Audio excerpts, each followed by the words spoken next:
بسم اللہ الرحمن الرحیم۔ اس وقت ہر طرف مہنگائی کے بے حد بڑھ جانے کی وجہ سے ہر بندہ ہی پریشان نظر آتا ہے۔ جس مجلس میں بھی شرکت کریں ہر کوئی اپنی عقل و فہم کے لحاظ سے مہنگائی کی وجوہات پر، اس کے اسباب پر تبصرے کرتا ہوا نظر پڑتا ہے، لیکن عجیب بات یہ سامنے آتی ہے کہ عام طور پر مہنگائی کی صرف ظاہری وجوہات اور ظاہری اسباب پر تو تجزیہ نگار تبصرے کرتے ہیں، لیکن اس کی اصل وجہ اور حقیقی اسباب کی طرف توجہ نہیں جاتی الا ماشاءاللہ۔ اس میں کچھ شک نہیں کہ مہنگائی کے کچھ اسباب ظاہری ہیں جو ہر آدمی دیکھ رہا ہے، اور وہ ہے حکمرانوں کی عیاشی، اور وہ ہے ظالم اور بے ضمیر اور بے حس حکمرانوں کا ہم پر مسلط ہو جانا، اور وہ ہے عوام کا اور حکمرانوں کا اور جرنیلوں کا دونوں کی زندگیوں کا بالکل الگ تھلگ ہونا، دونوں کے لیے قانون کا بالکل الگ تھلگ ہونا۔ یہ ایک بڑی وجہ ہے مہنگائی کی۔ عالمی بینکوں سے قرضے لے کر عیاشیاں جرنیل، وزیر، سیاستدان کریں اور اس قرضے کی بھرائی عوام پر ٹیکس لگا کر وصول کی جائے، یقیناً یہ مہنگائی کا ایک بڑا سبب ہے۔ عوام ہر چیز پر بے تحاشا ٹیکس دے، لیکن لاکھوں کروڑوں تنخواہیں لینے والے وزیر، جرنیل، جج وہی چیزیں بالکل مفت میں استعمال کریں۔ یہ سارے مہنگائی کے ظاہری اسباب ہیں، حقیقی اسباب کچھ اور ہیں۔ ظاہری اسباب ہر آدمی دیکھ بھی سکتا ہے، پڑھ بھی سکتا ہے، مشاہدہ بھی کر سکتا ہے، لیکن حقیقی اسباب وہ ہیں جو اللہ اور اس کے رسول نے بتائے ہیں۔ جب مہنگائی کے اسباب اور مہنگائی کے حل کے لیے کسی بھی سمجھدار اور دانشور تجزیہ نگار کی بات کو بغور سنا جاتا ہے، تو پھر کیا وجہ ہے کہ ان موجودہ پریشان کن اہم ترین مسائل کے حل کے لیے دنیا کی سب سے عقل مند ترین ہستی امام الانبیاء سرکار دو عالم صلی اللہ علیہ وسلم کی طرف نظر کیوں نہیں جاتی، جن کے بارے میں اللہ جل شانہ کا ارشاد ہے وَمَا يَنطِقُ عَنِ الْهَوَىٰ إِنْ هُوَ إِلَّا وَحْيٌ يُوحَىٰ۔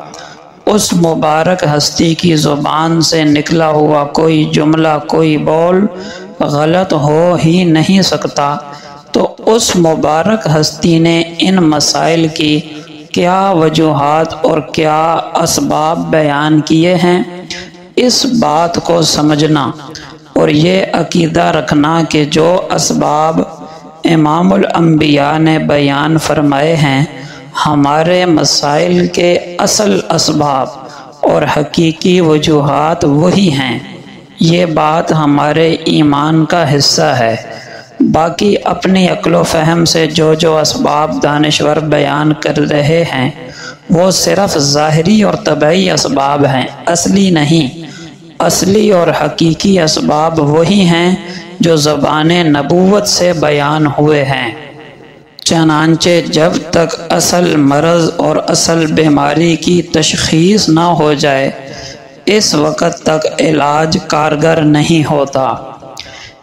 سنن ابن ماجہ میں حضرت عبداللہ ابن عمر رضی اللہ عنہما فرماتے ہیں کہ رسول اللہ صلی اللہ علیہ وسلم ہماری طرف متوجہ ہوئے اور فرمایا یا معشر المہاجرین، اے مہاجرین کی جماعت، خمس اذا ابتلیتم بہن واعوذ باللہ ان تدرکوہن، 5 باتیں ہیں جب تم ان میں مبتلا ہو جاؤ گے اور میں اللہ کی پناہ چاہتا ہوں کہ تم ان میں مبتلا ہو۔ وہ 5 باتیں یہ ہیں۔ نمبر 1، لم تظہر الفاحشۃ فی قوم قط حتی یعلنوا بها الا فشا فیہم الطاعون والاوجاع التي لم تكن مضت فی اسلافہم الذین مضوا۔ فرمایا جب کسی قوم میں اعلانیہ فحاشی ہونے لگ جائے، فسق و فجور، بدکاری علی الاعلان ہونے لگ جائے، تو ان میں طاعون اور ایسی ایسی بیماریاں پھوٹ پڑتی ہیں جو ان سے پہلے کے لوگوں میں موجود نہیں تھیں۔ آج دیکھ لیں، بس سٹاپ ہوں یا بڑے بڑے ہوٹل ہوں یا مارکیٹ اور بازار ہوں، کیسے فحاشی کے اڈے بن چکے ہیں۔ عورتیں بے پردہ ہو کر بازاروں میں کیسے گھوم رہی ہیں، گویا یہ مسلمانوں کا علاقہ اور مسلمانوں کا بازار نہیں ہے۔ اور جو کچھ 4 دیواریوں کے اندر ہوٹلوں میں ہو رہا، الامان الحفیظ، اور سڑکوں میں اور پارکوں میں، اور اب تو اللہ بچائے جو ہماری تربیت گاہیں تھیں، یعنی ہمارے کالج اور ہماری یونیورسٹیاں اور تعلیمی ادارے، وہ تعلیمی ادارے کم اور بے حیائی اور ڈانس کلچر پھیلانے کے اور زناکاری پھیلانے کے اڈے زیادہ بن چکے ہیں۔ اور یہ ایسی بات ہے جو کسی سمجھدار سے اور میڈیا پر نظر رکھنے والے سے ٹکی چھپی نہیں کہ ہمارے تعلیمی اداروں میں علی الاعلان کیا ہو رہا ہے، اور جوان لڑکے اور لڑکیاں کس طرح آپس میں بے تکلف ہو کر گھل مل کر رہتے ہیں۔ اس کے بعد کیا کچھ ہوتا ہوگا، سوچنے سے ہی رونگٹے کھڑے ہوتے ہیں۔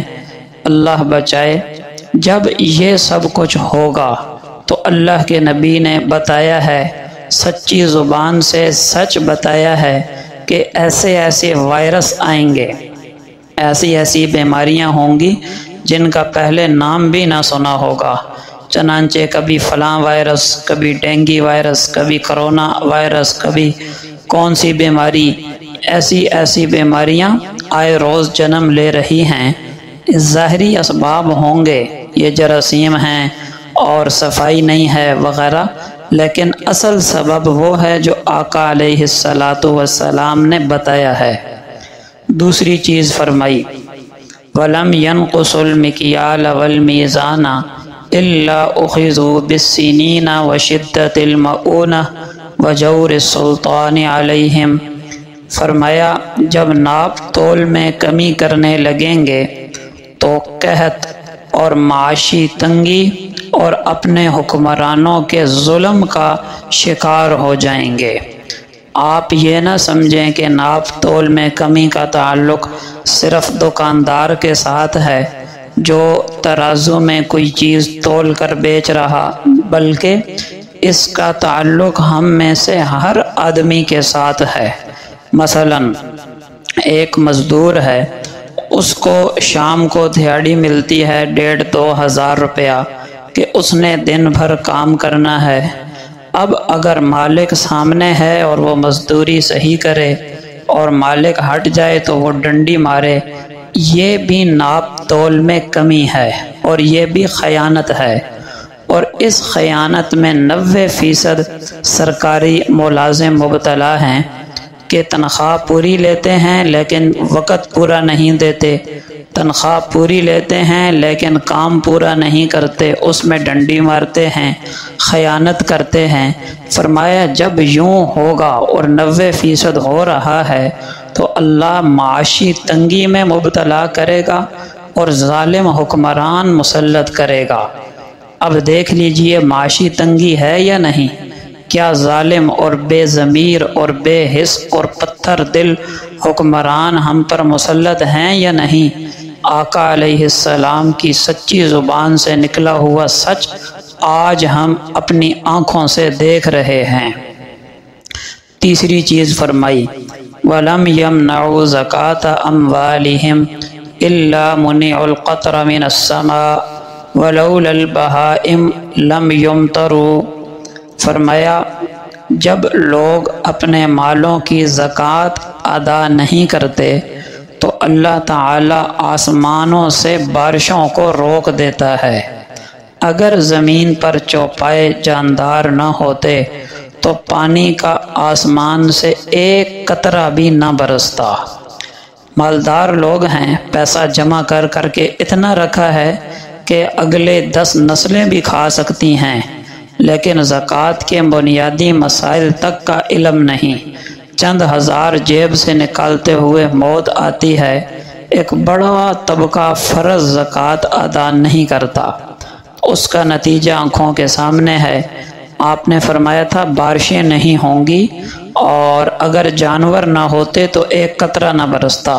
پتہ چلا یہ جو بارشیں ہو رہی ہیں یہ ہماری وجہ سے نہیں، یہ ان جانداروں کی وجہ سے ہیں جو اللہ کی بے زبان مخلوق ہے۔ اور دوسرا یہ پتہ چلا کہ جب زکوٰۃ روک لی جاتی ہے تو رحمت کی بارشیں نہیں ہوتی۔ کیا مطلب؟ جب بارش کی ضرورت ہوتی ہے فصل کے لیے اس وقت بارشیں نہیں ہوتی، اور جب ضرورت نہیں ہوتی، فصلیں تیار کھڑی ہیں، گندم تیار کھڑی ہے، اس وقت بارشوں کے دہانے کھل جاتے ہیں، پکی فصلیں تباہ ہو جاتی ہیں۔ یہ جو رحمت کی بجائے زحمت کی بارش ہے، اس کا ظاہری سبب کوئی بھی ہو، بادلوں کا یا موسم کی تبدیلی ہو، لیکن حقیقی سبب وہ ہے جو اللہ کے نبی صلی اللہ علیہ وسلم اس حدیث میں بتا گئے۔ پتہ چلا زکوٰۃ روک لینا بھی معاشی تنگی اور مہنگائی کا ایک سبب ہے۔ چوتھی چیز فرمایا وَلَمْ يَنْقُضُوا عَهْدَ اللَّهِ وَعَهْدَ رَسُولِهِ إِلَّا سَلَّطَ اللَّهُ عَلَيْهِمْ عَدُوًّا مِّنْ غَيْرِهِمْ فَأَخَذُوا بَعْضَ مَا فِي أَيْدِيهِمْ۔